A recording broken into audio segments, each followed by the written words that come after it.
Bienvenue chez Obscurlist pour des podcasts de jeux de rôle dans des univers sombres. Précédemment, dans Finamore, les agents de la mire ont découvert les différents souvenirs de l'écolieu. Puis, ils ont fait leur choix pour faire face au traumatisme déclencheur. Bonne écoute de Finamore, épisode final. Vous vous retrouvez tout d'un coup en spectateur d'une scène également dans la même pièce que lors de l'offrande de la rose et du parchemin, le phare donc. Vous voyez Amélia en face d'un homme grand, mince, aux cheveux bouclés que vous imaginez être Tristan. Elle dit « J'ai une grande nouvelle à t'annoncer, je suis enceinte de toi, n'est-ce pas merveilleux ?» Amélia prend la main de Tristan pour la poser sur son petit ventre rond et enchaîne. « Cet enfant, c'est la fin de tous nos soucis. Je ferai croire à Andreas que cet enfant est le sien. Il sera heureux, ainsi que mes parents, et les gens stopperont les rumeurs sur notre compte. Bien sûr, je ne pourrai plus venir te voir aussi souvent au phare. Il faudra que j'élève cet enfant chez moi avec Andreas. » Au moment où elle finit cette phrase, vous voyez Tristan, sur son visage, passer d'une très grande joie à une profonde tristesse. Tout d'un coup, le sol se résorbe sous vos pieds et vous apparaissez dans un autre endroit. Vous vous retrouvez dans une rue blindée de monde. Les personnes qui n'ont pas de visage vont dans le sens inverse de vous.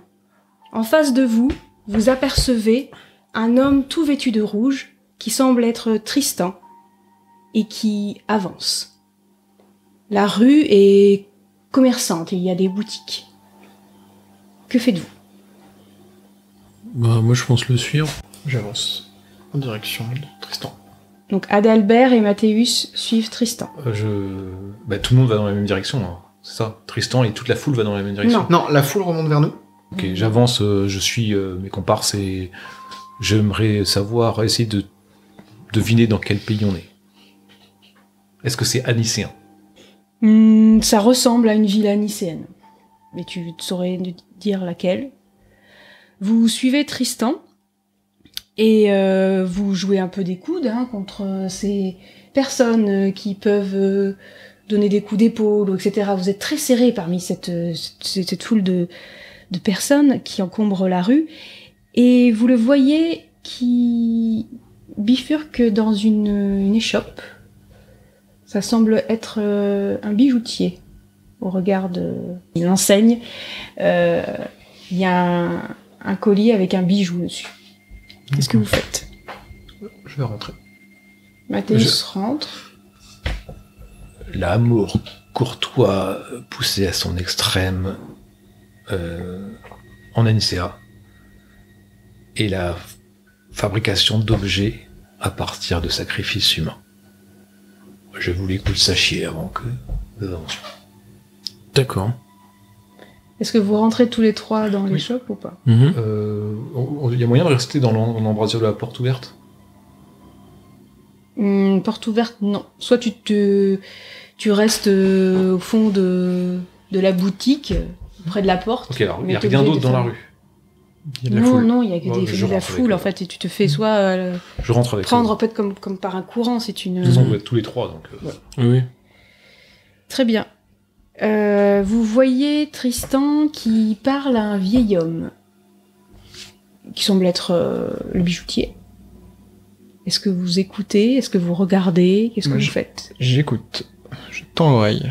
D'accord. Donc Mathéus. Pareil, oui, je regarde aussi alentour, voir s'il y a quelque chose, mais j'écoute aussi.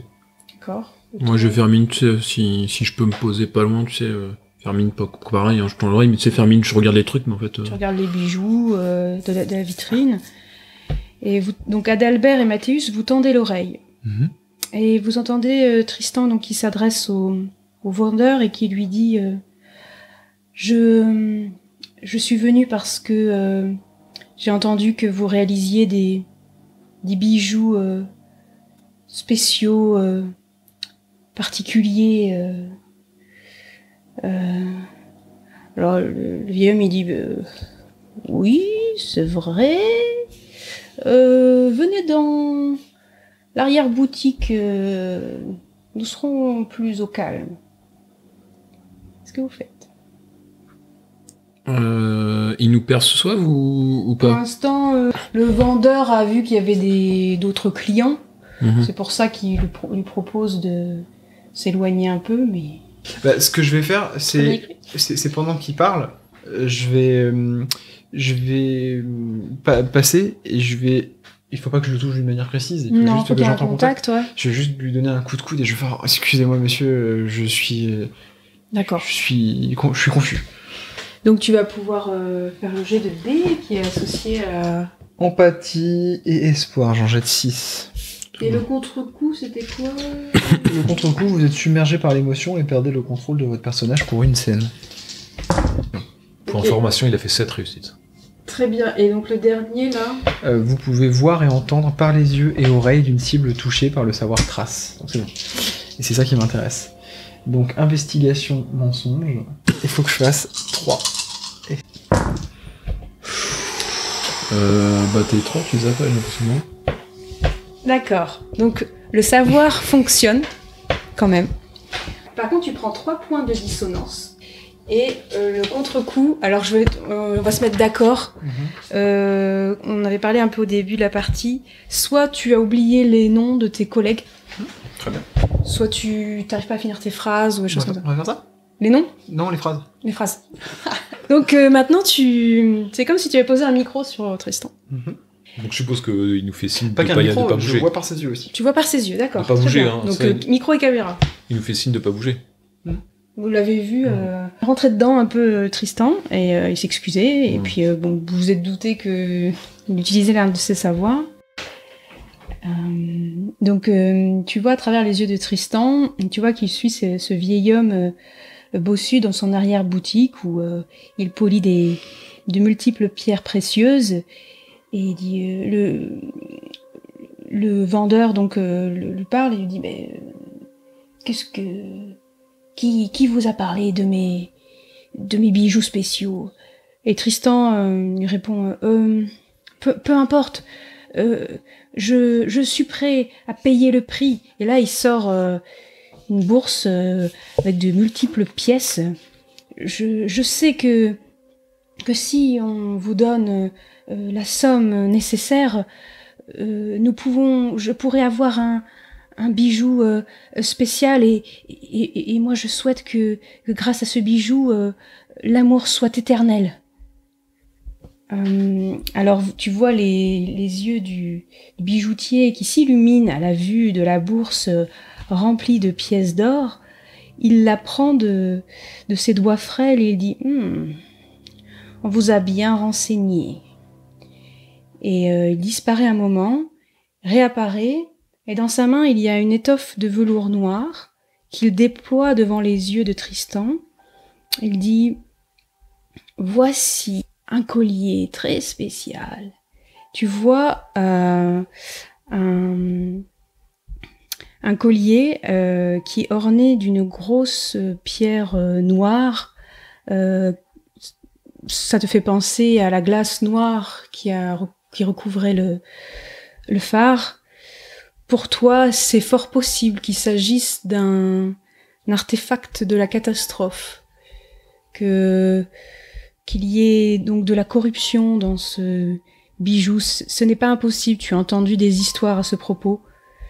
Et le vendeur lui dit, voilà, c'est une pierre très très rare.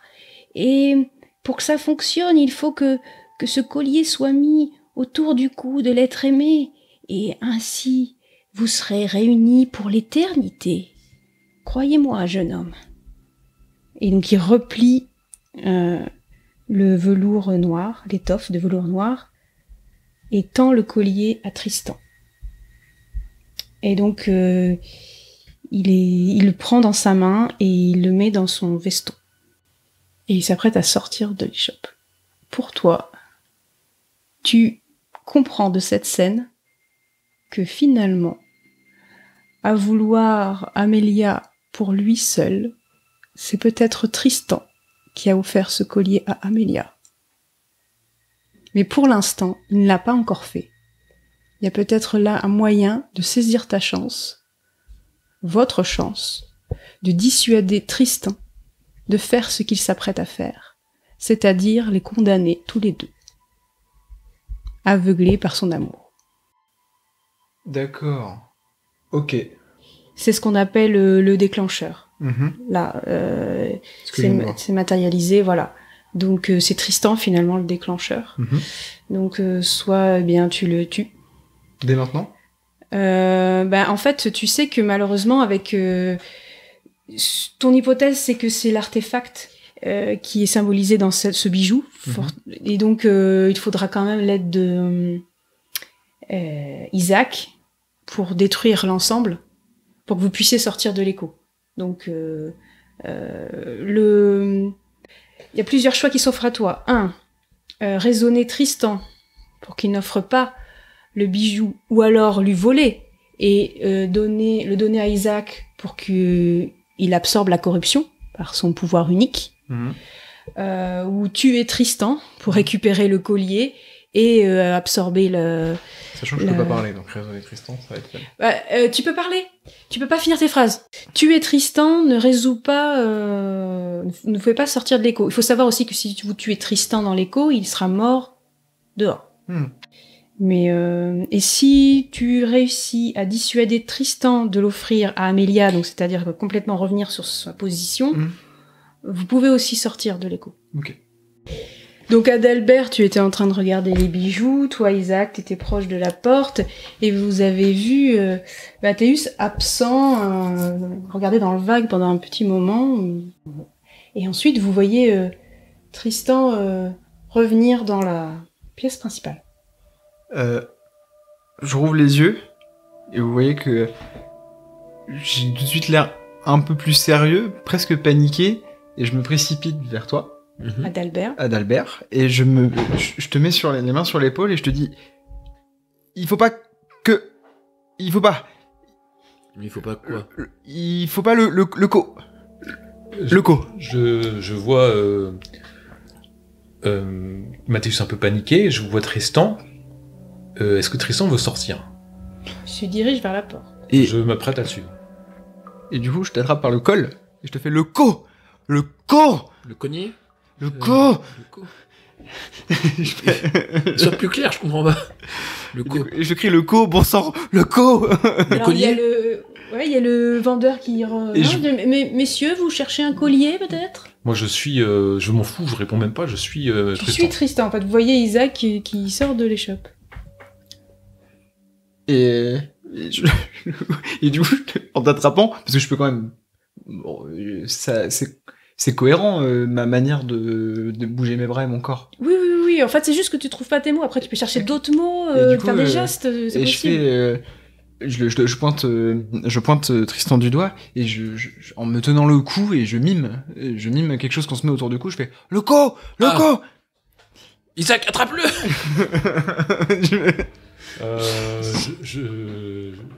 Vous me voyez le suivre, et tu dis « Attrape-le ».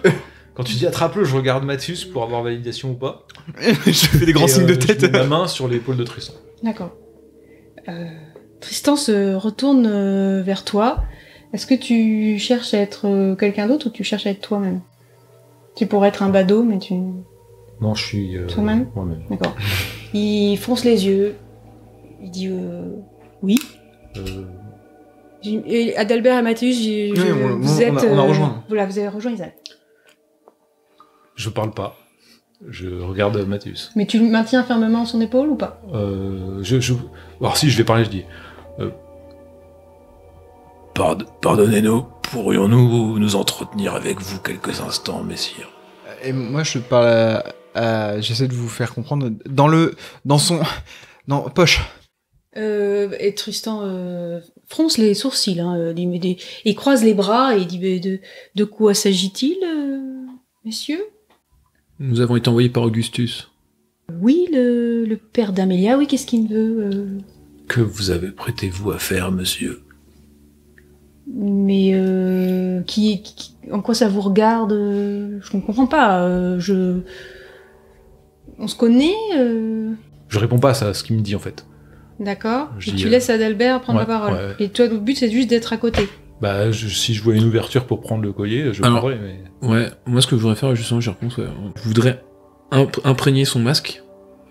Donc, avec... en fait, ça lui permettrait de gagner 2 niveaux dans une compétence. À moi. Ouais.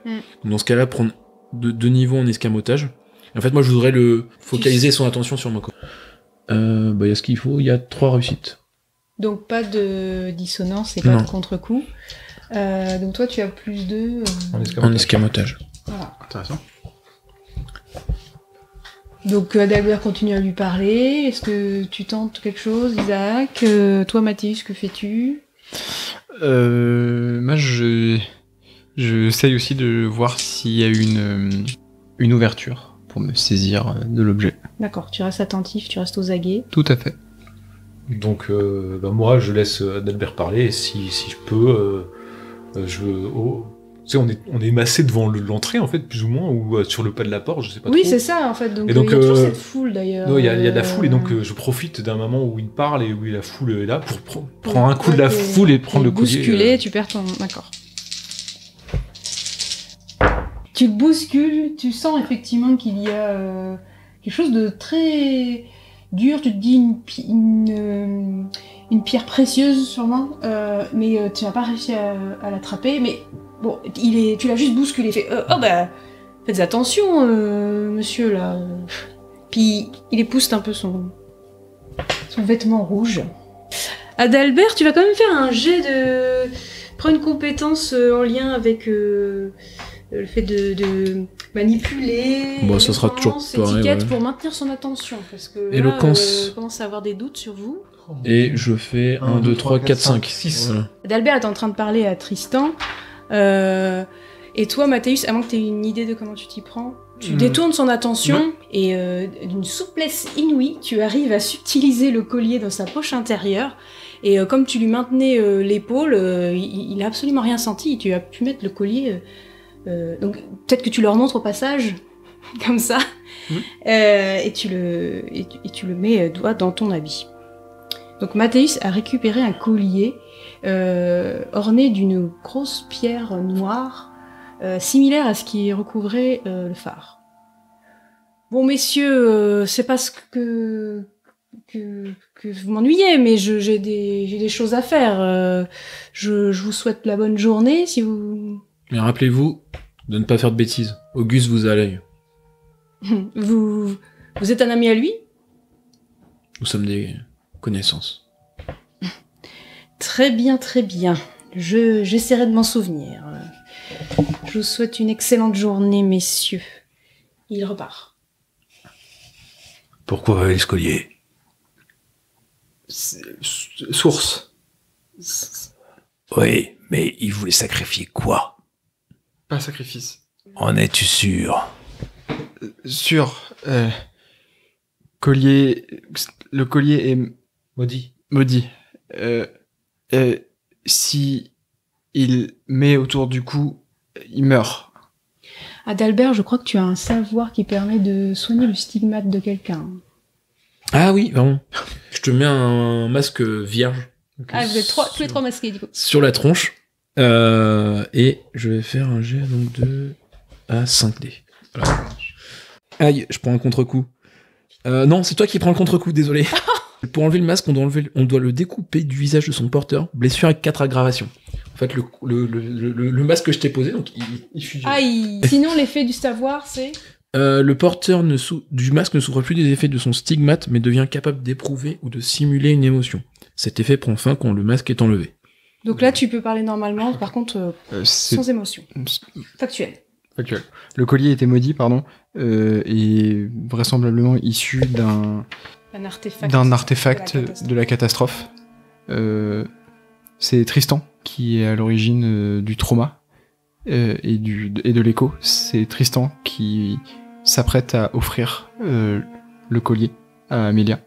Et si quelqu'un le porte, dans l'ensemble, il mourra. Est-ce le vendeur savait-il que cet objet était maudit? Le vendeur était suspect. Toi, tu sais, Mathéus, que là, vous êtes en présence d'un artefact de la catastrophe et que le temps vous est compté et que le mieux à faire, c'est que... Je prends le... Ouais, que Isaac... Je prends le collier, détruis-le, et je le mets dans ma bouche. Tu as un rite quand même à faire. Ouais. J'aime bien que tu... C'est un bon roleplay, mais... Ouais, je prends le... Je peux arracher la pierre du truc ou pas? Oui, tu peux casser le... On appelle ça la chaîne. Je casse la chaîne. De la pierre. Je prends l'objet, je le mets dans ma bouche. Ouais, je soulève mon masque, je mets la pierre dans ma bouche. Vous voyez qui se pose sur ma langue parce que vous voyez à travers ma joue, à l'intérieur de ma bouche, et je le gobe. Tu es bien sûr de ce que tu fais, Isaac? Cela me paraît bien dangereux, ton affaire. Vu ma face, je crois que tu comprends que pas grand-chose ne peut m'atteindre. Donc c'est un test étendu. Je dois faire 4... Donc je jette pour savoir si ça va prendre du temps, en fait, c'est ça? Donc, voir si c'est immédiat ou ça prend du temps.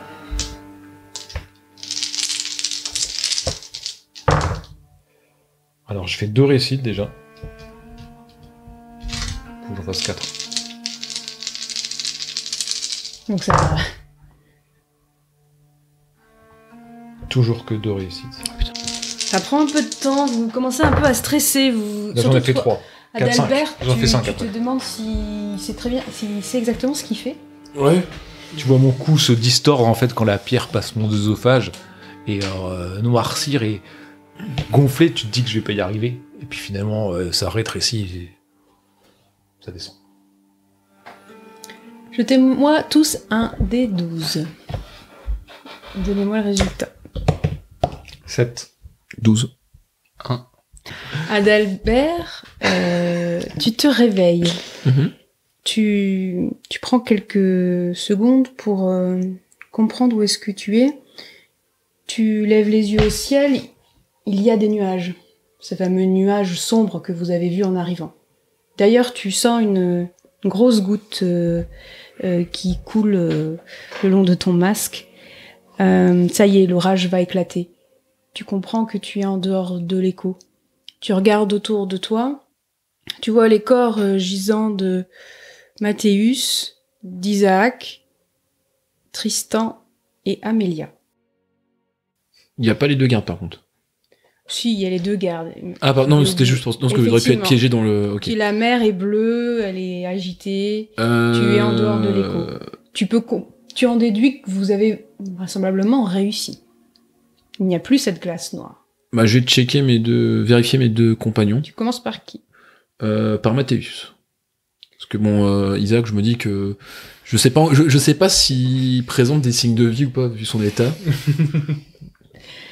Tu t'approches de Mathéus et tu le réveilles. Il se réveille, il demande un peu où est-ce qu'on est. Tu lui dis que visiblement vous avez réussi, il n'y a plus de glace noire.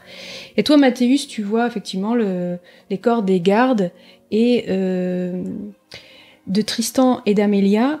Par contre, tu vois que Tristan est en train de se relever également. Qu'est-ce que tu fais? On est sûr qu'il a pu le collier? Oui, t'as été détruit par Isaac. Je vais aller le voir. D'accord. Toi, Isaac, tu commences à ouvrir les yeux et tu vois Mathéus qui se lève, qui se dirige vers Tristan, qui est en train de reprendre ses esprits. Tu vois le corps gisant d'Amélia. Et tu vois également Adalbert qui est debout. Je vois qu'il va voir Tristan qui est en train de se lever, c'est ça? Ouais. Je prends Adalbert avec moi et je cours vers la femme pour essayer de la sauver parce que je sais pas s'il y a tout le monde est en vie en fait. Donc toi, effectivement, Adalbert, tu as des compétences de soins, de guérison. Donc tu auscultes un peu moi aussi, le corps d'Amélia et elle est vivante. Son cœur bat, mais elle est également enceinte. Ouais, justement, je voudrais voir si... Alors après, c'est... Ouais, je sais pas comment on peut faire, mais j'essaie de voir si le bébé est encore en... Bah tu l'auscultes, tu poses ta main. Fais-moi un jet. Ouais. Donc c'est guérison 5. Ben, on va d'abord laisser Adalbert faire. On verra. 4. Non, c'est à partir de 7. 3 plutôt. Il te semble l'avoir senti bouger. D'accord. Alors, je regarde Adalbert. Il y a l'enfant et semble-t-il sauf. Bah, moi, je voulais juste dire, je regardais mes deux compagnons, me lever. Le sort n'est plus entre nos mains. Toi, Isaac, ton but c'est quoi? C'est de partir directement de la ville, c'est quoi? L'histoire est telle celle de l'amour courtois, c'est un typique, un amour impossible, un enfant hors mariage. Voilà, les traditions sont mine de rien respectées, puisque l'amour courtois a été fait, ça me convient. Et j'ai avalé les coups, donc je compte partir. Quoi, je suis à l'horreur, donc j'attends en fait. Je me retire sur le côté, j'attends qu'ils viennent vers moi et qu'on puisse partir. Ok, donc toi, Mathéus, tu te dirigeais vers Tristan. Oui. Qu'est-ce que tu souhaitais faire? Je vais juste lui dire un truc. Oui. Est-ce que Amélia est suffisamment proche pour entendre ce que je vais dire? Elle est inconsciente, vivante mais inconsciente. Okay. Donc oui, elle est pas loin de lui, mais bon, tu sais pas si elle est consciente de ce qui se passe autour d'elle. Je l'attrape par le col. Ok. Elle est très surprise. Et je lui fais... Votre égoïsme a déjà coûté la vie de plusieurs personnes et coûtera la vie de bien d'autres encore. Ressaisissez-vous, Tristan. Et je pars. Et tu le vois se lever et entrer dans le phare. Toi, Adalbert, qu'est-ce que tu souhaites faire pour... Isaac, il va se suicider. Fonce l'attraper et empêche-le. J'entends votre ordre, Adalbert, et je dois y répondre. Mais j'ai l'impression que nous avons mis fin à de la corruption. N'allons-nous pas en recréer en évitant une tragédie somme toute humaine, mais terriblement romantique? Au pire, il doit payer pour ses crimes, mais pas ainsi. Et en plus, pas lui le coupable. Le coupable, c'est le vendeur. Je suis d'accord. Chier. Et je fonce essayer de l'intercepter, parce que le pauvre homme, là, j'ai l'impression qu'il a ce... D'accord. Toi, Mathéus, qu'est-ce que tu souhaites faire? Je dis à Mathéus qu'Adalbert le convainc ou pas, peu importe. Ce qu'il compte, c'est que nous devons retrouver ce vendeur. Oui. Et juste pour le vendeur, faudrait peut-être, par contre, oui, c'est pas con. En fait, il faut le sauver, sinon on sait pas où est le vendeur, on sait pas où c'était la ville. Du coup, je commence à courir. Du coup, je vais avec eux. Je fais... Mais c'est pas con. En fait, je m'en fous qu'il se suicide, mais je veux qu'il me dise avant où est-ce qu'il a acheté le collier. Et donc, Mathéus... je viens d'y penser, je voulais faire le mec froid. Court vers la porte et dépasse Adalbert qui allait vers la porte, qui s'y dirigeait. Il court à côté. Et là, il s'excite sur la porte. C'est fermé. C'est fermé, c'est fermé, c'est fermé. Et donc, vous essayez de forcer la porte, etc., machin. Et pendant que vous faites ça, vous entendez quelque chose de lourd qui tombe dans l'eau. Vous vous approchez du bord. Et vous voyez en bas le corps sans vie de Tristan. Là, vous voyez le bourgmestre arriver avec des gardes, puisque ça fait un petit moment qu'il voit qu'il n'y a plus de glace, que vous êtes restés là. Il s'approche de vous. Qu'est-ce que vous faites? Qu'est-ce que vous leur dites? Il y a le bourgmestre qui s'adresse à toi, qui dit alors c'est formidable, tout a disparu. Comme c'est arrivé en un rien de temps, nous sommes libérés, les pêcheurs pourront pêcher, il n'y a plus rien qui menace les habitants de ma ville, c'est formidable. Et puis là, il voit les corps... La principale menace de votre ville vient de l'intérieur. Comment ça Veillez à ce que... N'oubliez pas les paroles des anciens, et veillez à ce que nos traditions anécéennes perdurent. Alors, il dit rien suite à... Je pense qu'on a fini pour le phare, mais si vous l'acceptez, nous resterons un petit peu à Massilia pour clôturer quelques affaires. D'accord, donc tu lui dis ça, Donc là, je vais faire épilogue. Vous allez voir Andreas se ruer sur le corps d'Amelia, donc qui est en vie mais complètement inconsciente. Des gardes qui vont essayer de porter secours à Tristan, mais ça sera trop tard. Certains habitants de Massilia vont vous applaudir pour parce que vous avez sauvé leur ville. D'autres seront bien trop concernés par le corps inanimé d'Amelia, celui de Tristan. Toi, Mathéus, tous les trois, vous allez essayer d'interroger divers habitants de la ville qui, cette fois-ci, seront beaucoup plus prompts à vous aider. Et tu vas finir par retrouver la personne qui avait recommandé le bijoutier à Tristan. Il s'avère que c'est un bijoutier de la ville de Cérès, qui est une ville à côté de Massilia.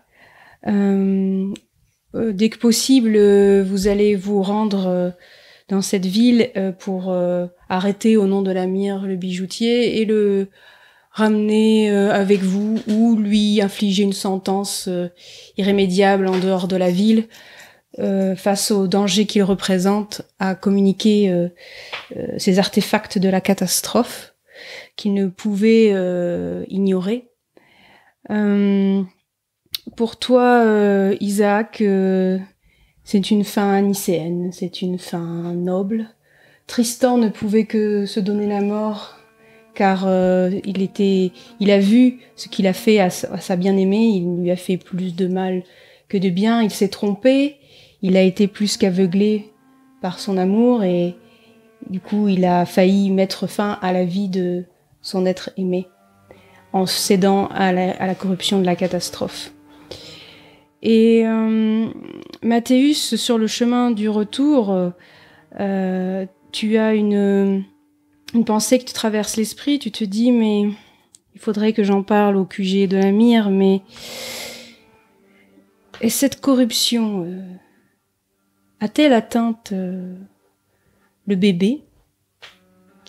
Faudra-t-il que nous revenions dans 6 mois afin de vérifier si cet être sera atteint de la corruption, de la catastrophe ou non? Tu as cette pensée dans ton esprit, et toi, Adalbert, tu repenses à la prophétie de cette vieille femme. Par vos choix, vous donnerez la mort, celle de Tristan, peut-être. Les deux ne peuvent être sauvés. Parlait-elle de Tristan et d'Amélia, ou d'Amélia et de son bébé? Peut-être que tu demanderas à faire partie de la mission qui, dans 6 mois, devra revenir à Massilia pour constater ou non si la corruption de la catastrophe a atteint cet être. Merci d'avoir écouté ce podcast. J'espère que cette partie de Myre, scénario fin à mort, vous a plu. À bientôt sur Obscurolist.